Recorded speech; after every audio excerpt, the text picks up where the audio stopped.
Interest ఉంటే కొంచెం రాసుకోవా. ఆ కాలాన్ని ఏమన్నారు? నిర్ణయ కాలం. అలాగే నువ్వు అనుభవిస్తున్న శ్రమ నుంచి విడుదల పొందడానికి విడుదల కాలం. మూడవది, నువ్వు ఆశించినటువంటి స్థానాన్ని నువ్వు చేరుకోవటానికి తగిన కాలం. 3 కాలాలు ఉన్నాయి కదా. ఈ 3 కాలాలు ఎవరి చేతిలో పెట్టుకొని ఉన్నాడు? నీ విషయంలో ఈ ఆలోచన దేవునికి ఉందా లేదా? నీకు నమ్మకం ఉందా లేదా? ఎంతమంది ఒప్పుకుంటారు? రైట్, ఉంది కదా. ఇప్పుడు నువ్వే డిసైడ్ చేసుకో. దేవుడు నాకు తోడై ఉన్నాడు, నా జీవితంలోకి దేవుడు ఎంటర్ అయ్యాడు, నేను ఆశించినవి నాకు ఇవ్వడానికి ఒక కాలాన్ని నిర్ణయించాడు, నేను అనుభవిస్తున్న శ్రమల నుంచి నేను విడుదల పొందడానికి విడుదల కాలం కూడా నిర్ణయించాడు, నేను పొందిన అవమానాలకు ప్రతిగా నేను హెచ్చింపబడడానికి తగిన కాలాన్ని కూడా దేవుడు డిసైడ్ చేశాడు. దీన్ని నేను నమ్ముతున్నాను. దీన్ని బట్టి, ఆయనను బట్టి నేను సంతోషంగా ఉండాలా లేకపోతే ఏడుపు కొట్టు బతికే బతకాలా అనేది నువ్వే నిర్ధారణ చేసుకో.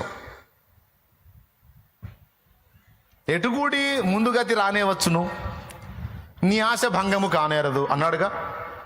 దీన్ని బట్టి నేను ఎలా బ్రతకాలి? హ్యాపీగా బ్రతకాలా, ఏడుస్తూ బ్రతకాలా? నిజంగా దేవుని నువ్వు నమ్మినట్లయితే సంతోషంతోనే బతుకుతావు. దేవుణ్ణి అనుమానిస్తే దుఃఖంలోనే నీ బ్రతుకుని వెళ్ళదీస్తావు.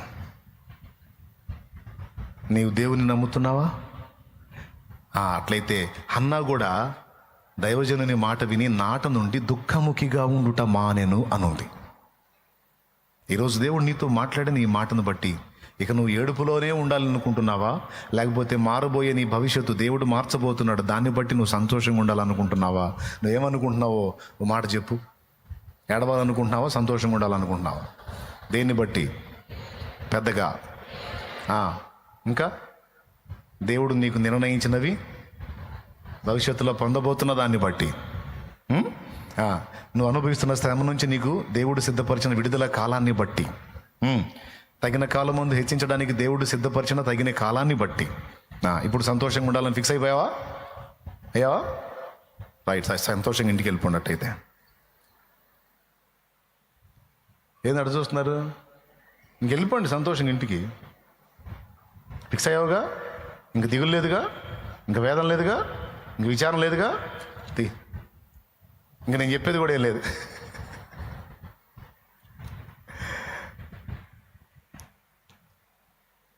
అన్నా నిజమా? ఇది నిజమే. ఇది నిజమైతే నిజంగా మహా సంతోషం.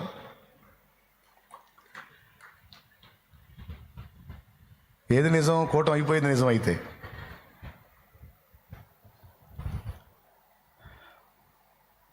నేనంతే ఫిక్స్ అయ్యానండి. నేనంతే ఫిక్స్ అయ్యా. నా దేవుడు ఉన్నది నిజం, ఆయన చేతులు నన్ను నిర్మించింది నిజం, ఆయన నన్ను ప్రేమించి ప్రాణం పెట్టింది నిజం, ఇప్పుడు నా జీవితంలో ఆయన ఎంటర్ అయింది నిజం, నేను ఆయన సొత్తు అయింది నిజం, నా జీవితంలో సన్నివేశాలను ఆయన కలిపి రప్పించేది నిజం, నాకు సిద్ధపరిచినవన్నీ దాచి ఉంచింది నిజం, నిర్ణయ కాలమందు, తగిన కాలమందు, విడుదల కాలమందు అన్నీ నాకు దక్కున్నట్లు చేసేది నిజం. ఇన్ని నిజాలు తెలిసి ఇంకా నేనెట్లా వేదనలో ఉండేది? సంతోషంగా ఉండాలని ఫిక్స్ అయిపోయాను, ఎందుకంటే నమ్ముతున్నా. ఇంకొక మాట కూడా చెప్తా ఈ సందర్భంలో.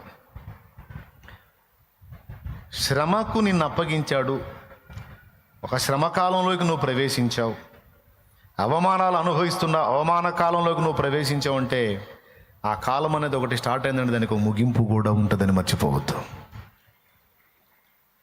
అర్థమైందా? శ్రమ కాలంలోనికి నువ్వు ప్రవేశించావు అంటే దానికి విడుదల కాలం కూడా ఒకటి ఉంటుంది. అది నమ్మాలి నువ్వు. ఈరోజు అవమాన పర్వాలు నడుస్తున్నాయి, పర్వాలేదు, నన్ను ఘనపరిచే రోజు కూడా ఒక రోజు ఉంటుంది నా దేవుడు. నా దేవునికి తెలియకుండా అయితే నాకు ఈ పనులు జరగట్లేదు కాబట్టి దేవునికే స్తోత్రం అని ఆనాడు కఠినమైన ప్రతికూలతలలో, ఆర్థిక ఇబ్బందుల్లో ఉండి, అప్పుల బాధల్లో ఉండి, అవమానాల్లో ఉండి కూడా హ్యాపీగానే బ్రతుకు వెళ్ళదీశాను, కానీ దుఃఖంలో మాత్రం ఉండదలుచుకోవాలా. అది యేసయ్యని ఎరగక ముందు, క్రీస్తు పూర్వం జరిగింది. అది క్రీస్తు శకం నా జీవితంలో క్రీస్తు శకం స్టార్ట్ అయిన నాటి నుంచి నేటి వరకు ఏమంటారు? ఇప్పుడు సంతోషం గల మనసు ఆరోగ్య కారణం. ఎవరిని బట్టి సంతోషం? డబ్బును బట్టా, అధికారాన్ని బట్టా, ఉద్యోగాన్ని బట్టా, పేరు ప్రఖ్యాతులను బట్టా? నేను ఇవన్నీ ఉన్నోళ్ళు బాగున్నారని అనుకుంటున్నారు జనం. వారి బొంద ఏమాత్రం లేదు, సస్తున్నారు అల్లాడి. మరి నిజమైన సంతోషం ఎవరికి వెళ్ళినారో తెలుసా? ఎవరి మనసు ఆయన మీద ఆనుకుందో వాళ్ళు. ఎవరి మీద ఆనుకోవాలి అంతే.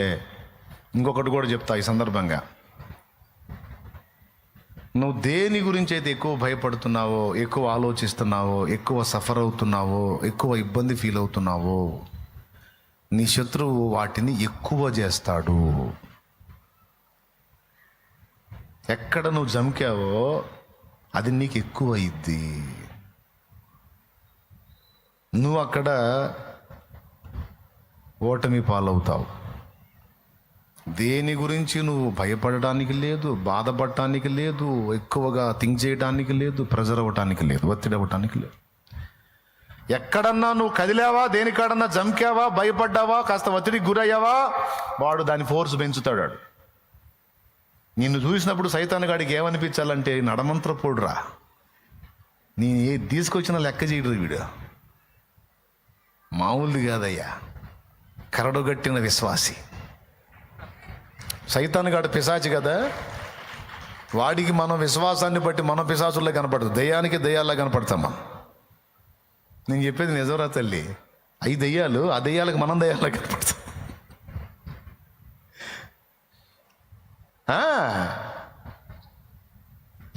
ఎన్ని రకాలన్నా తీసారా, మనిషి లెక్క చేయదు. ఆయన ఉన్నాడు, ఆయన చూసుకుంటాడు అంటది, పాటలు పాడుతూ తిరుగుతుంటుంది. ఈ పనికి మళ్ళీ దాన్ని ఉంచలేకపోతున్నాను, ఏం తెచ్చి కూడా కంగారు పెట్టలేకపోతున్నాను, అస్సలు లెక్క చేయదు. నిండి బండిలాగా ఆయనకే స్తోత్రం అంట తిరుగుతూ ఉంటుంది.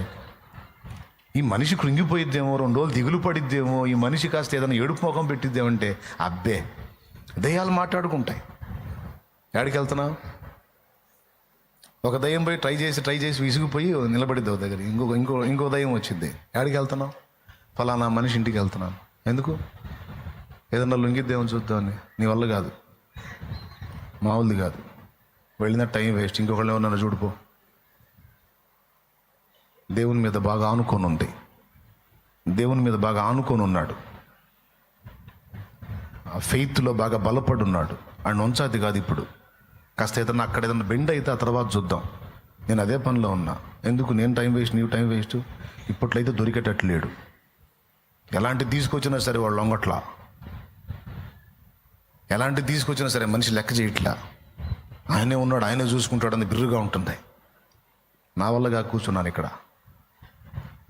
దేనికన్నా జమకిద్దామని చూద్దాం, ఆ రూట్లో వెళ్ళి కొడదామని చూస్తున్నాను, కానీ దొరకట్లా, దేని లెక్క చేయట్లా అని మిగిలిన దయ్యాలకి ఇది సలహా ఇస్తుంటుంది. శోధించే దయ్యం కాస్త సలహాలు ఇచ్చే దయ్యంగా మారిపోయింది. నువ్వు లైన్లో ఉంటే. నువ్వు దేనికన్నా లొంగి కాస్త ఒత్తిడికి గురై ఆలోచన చేసావనుకో, నువ్వు సాలిగూడులో చిక్కుకున్న, సాలెపురుగు గూట్లో చిక్కుకున్న ఈగలాగా అయిపోతావు. ఈగకున్న 4 కాళ్ళలో ఒక కాలు తగిలిందంటే సాలెగూటికి, వెంటనే సాలెపురుగు కదిలిద్ది. కదిలేం చేసిందో తెలుసా? ఆ లార్వా ఏదైతే ఉంటుందో ఆ జిగురు పదార్థం దాన్ని ఇంకా విడుదల చేసి, ఒక కాలు తగులుకున్నది మిగిలిన 3 కాళ్ళను కూడా చుట్టేసి మొత్తం 4 కాళ్ళని బంధించి ఇక్కడ పెట్టి లాగిద్ది బ్లడ్.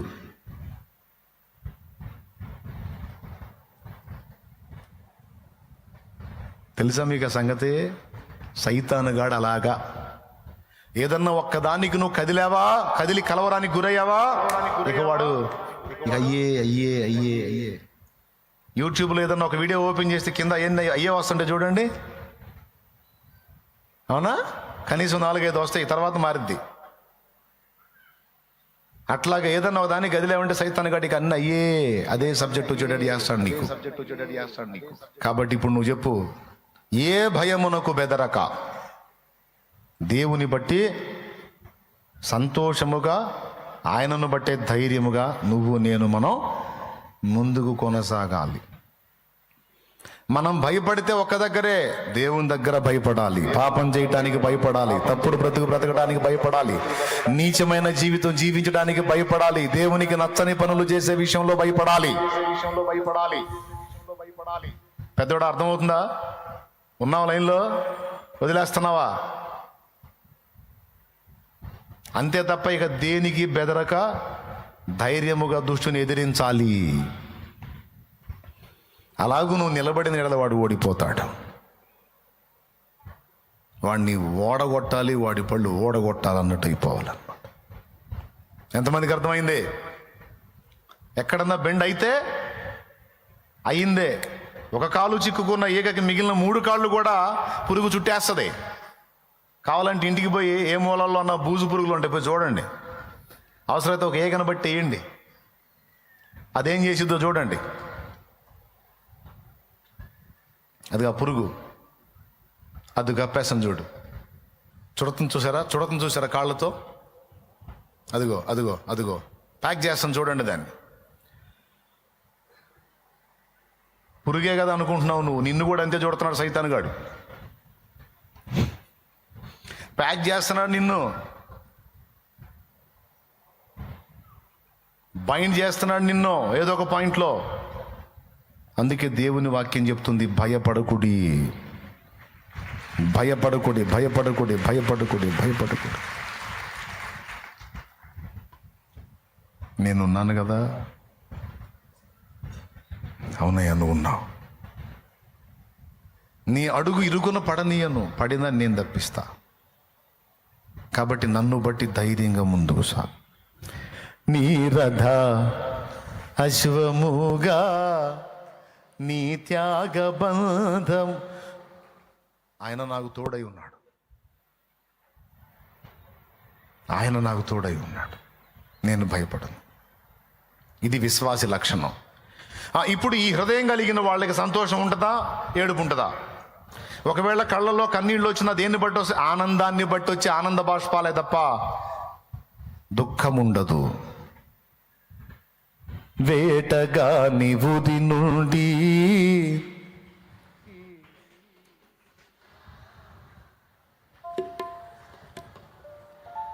అయిపోయింది. మీకు వచ్చలే ఇక ఎందుకు పద్దాకల పాడి మళ్ళా టైం కానీ నేను ఆపేస్తున్నా. మీకు రాని పాటలే అయింది. కాబట్టి ఏమర్థమైంది? విరిగి నలిగిన మనసు ఎక్కడ ఉండాలి? సైతాన్ గారి దగ్గర తన్నే మనసు ఉండాలి. అర్థమైందా? సమాజంలో కూడా ధైర్యంగా నువ్వు భయపడే కొద్దీ, నువ్వు వణికే కొద్దీ, నువ్వు ఇబ్బంది పడే కొద్దీ మెత్తటోని చూస్తే అన్నట్టు సమాజం అట్ట తయారైంది. సమాజం ఎదుట ధీటుగానే ఉండాలి, సంతోషంగానే ఉండాలి. దేవునికి స్తోత్రం కలుగును గాక.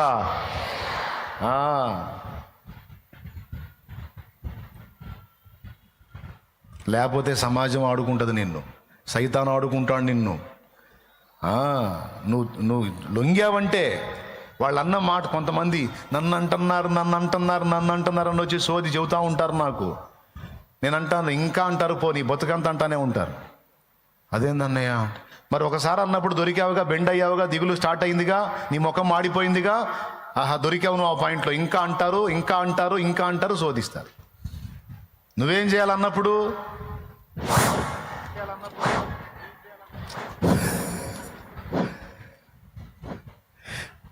అది పలుగాకి లోకం, కాకి లాంటి లోకం ఎప్పుడు వాగుతానే ఉంటుంది.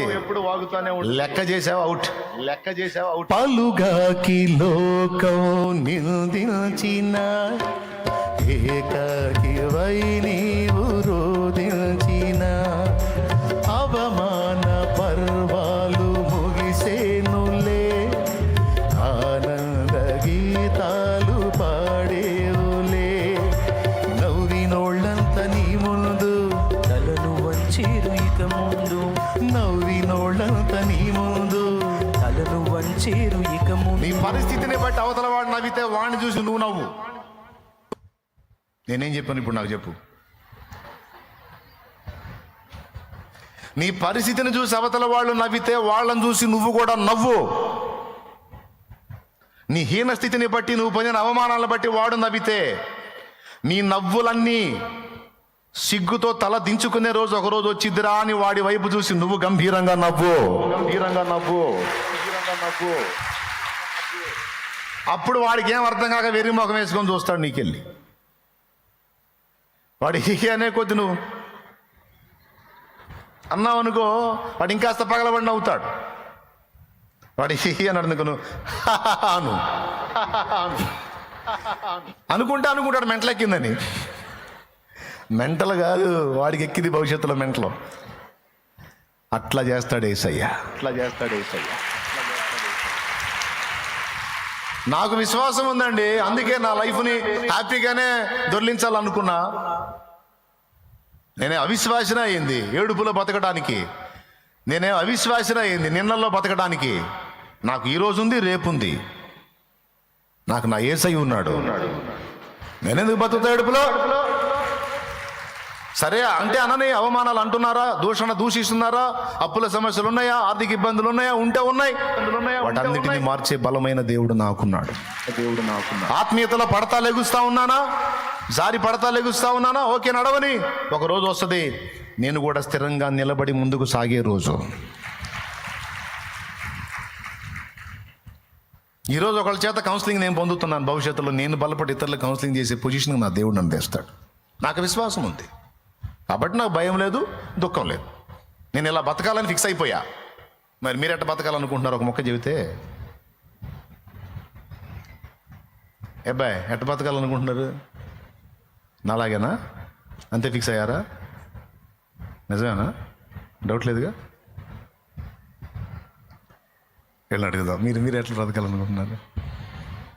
ఇంకా ఆ విషయాలు దిగులు లేదుగా, వదిలేసినట్టేగా, హ్యాపీ, రైట్.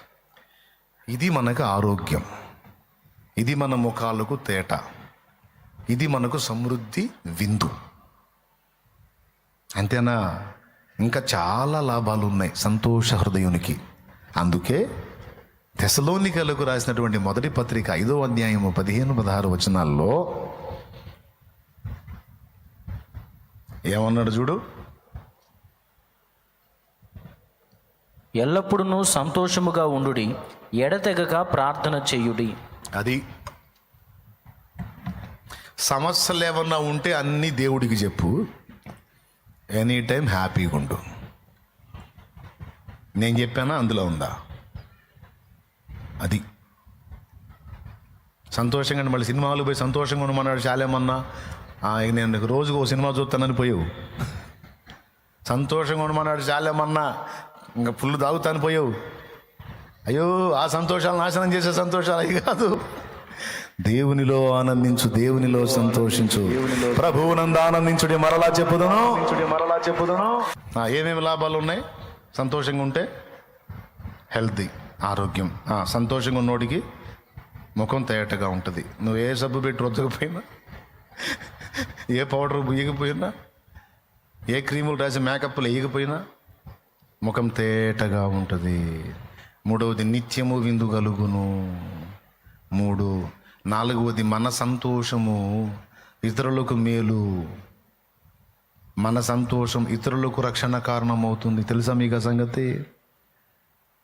ఇన్ని చేసి కూడా నేను ఏడుపులో బతుకుతున్నాను, ఆ స్థితిలో ఉండి కూడా ఇతను ఎప్పుడు సంతోషంగా ఉంటున్నాడు, తేడా ఏందని ఆడే వచ్చి అడుగుతాడు. నేను నీకు సరైన ఉపాధి దొరకలేదు అయినా హ్యాపీగా ఉన్నావు, సరైన సంపాదన లేదు అయినా హ్యాపీగా ఉన్నావు, చాలా అప్పుల సమస్యల్లో ఉన్నావు అయినా హ్యాపీగా ఉన్నావు, చాలా విషయాల్లో స్ట్రగుల్ ఉన్నాయి, నీకు ఇబ్బందులు ఉన్నాయి అయినా హ్యాపీగా ఉన్నావు. ఏంటా నీకు కూడా కావాలా? అందుకే అడుగుతుంది. అట్లయితే నాతో రా, తీసుకొచ్చేసే దేవుని సన్నిధికి. ఇదిగో ఇక్కడ ఉంది నా సంతోషం, ఈయన రెక్కలలో ఉంది. ఈయనను బట్టి